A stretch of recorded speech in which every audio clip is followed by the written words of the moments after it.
start of another week, Monday, week number 4.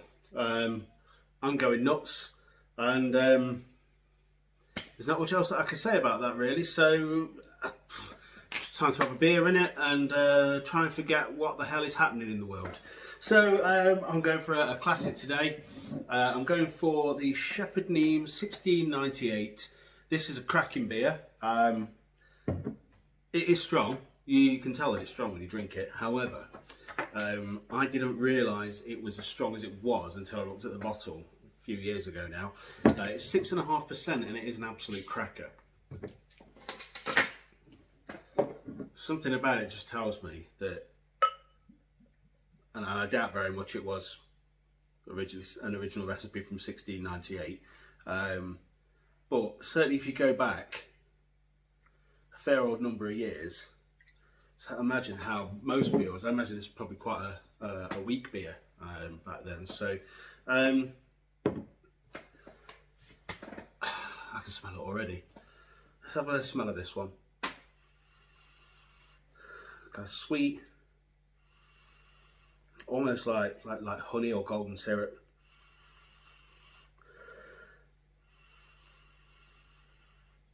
Caramel. No, not caramel. More like you know that kind of red toffee that's on toffee apples at the fair. It's not toffee, but yeah, toffee apple. Not very much hop on there at all. Slight grassy note in there. Yeah, and like fresh apples. It smells like it's going to be a strong beer. Right, let's just jump straight in.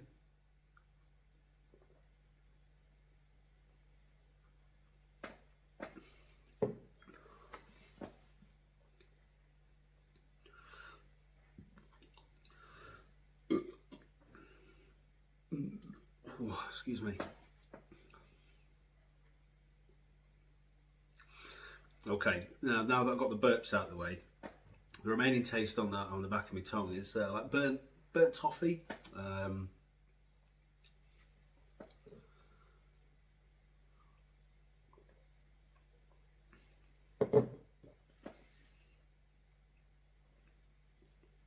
Grassy hops in there. I can't look past the caramelly burnt toffee kind of taste. Maybe it's just because I've had chicken tikka. So effectively, but it's nice. It's nice. I'm not a professional beer taster, and I never have professed to be. But I just enjoy it.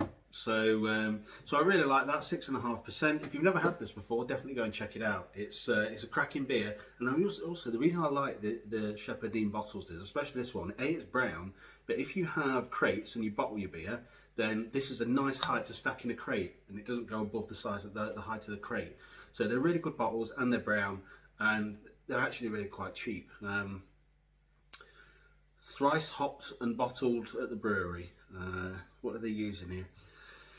1698 bottle conditioned Kentish strong ale is a living product which continues to ferment in the bottle. This creates a natural sediment just like real ale as it ferments in the cask at the pub.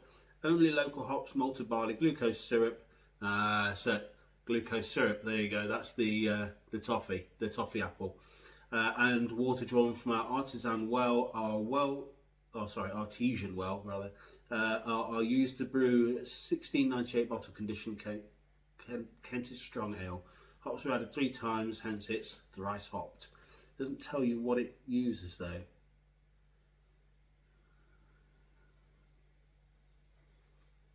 So quite happy to tell you that it's thrice hopped, but they're not going to tell you what hops they use in it. Wankers. But yeah, it's a good beer. Go and get it. I think they're about £1.80 a bottle or something. Or you can usually get them in the 3 for a £5 or 4 for £6 kind of offers. Anyway, so but yeah, I'll have another go.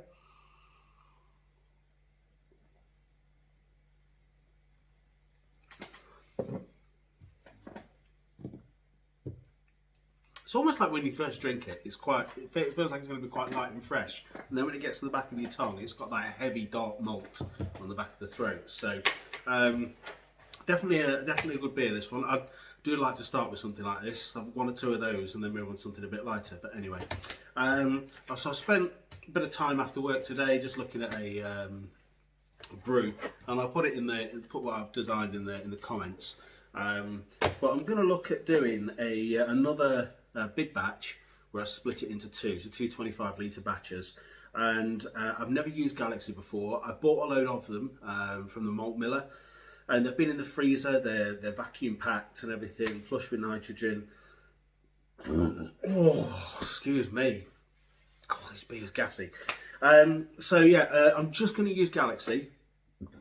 I'm going to use 11 kilos of pale malt, a kilo of Munich malt, and 500 grams of crisp extra light crystal malt, which is 100 EBC. So long and short of it, this beer is going to be, because of the hops I'm going to use, 70 grams of Galaxy once the boil starts, and then 20 grams of Galaxy 5 minutes from the end of the boil, 10 grams in at 0, and then so basically 100 grams of Galaxy throughout the course of the brew. So this is going to give me an expected gravity of 1061, or an IBUs of 49.3. EBC is just 18.5, and it's going to give me a projected ABV of 6%. Okay, 6.06. So if I come around about the 6% mark, that's what I'm looking for. That should give me a 50-litre batch. And one of them I'm going to put mango essence in. The other one I'm going to dry hop with some Galaxy, just like 20 grams. And then I'm going to put, in just the one with Galaxy, I'm going to put California V White Labs yeast. And then the mango one, I'm going to put California Ale yeast in there. 2 of the yeast I've got in the fridge that are still in packets. So that's what my plan is anyway. And so not this weekend, probably be next weekend that I do that brew. So I'm quite looking forward to that. But that's all I've really got time to do, is to sit and look at what I can brew next. So I'm just so bored. I am so bored. I can't stay in this house for much longer. I need to get out. But I'm sticking to the rules. I'm protecting the NHS. I'm saving lives. And going absolutely stir crazy in the meantime. So what are you doing to spend your time at home on your own? Enlighten me. Tell me if there's something that I can do that's going to stop me from being so bored. Anyway, that's it for me. Thanks very much for watching, and I'll see you soon.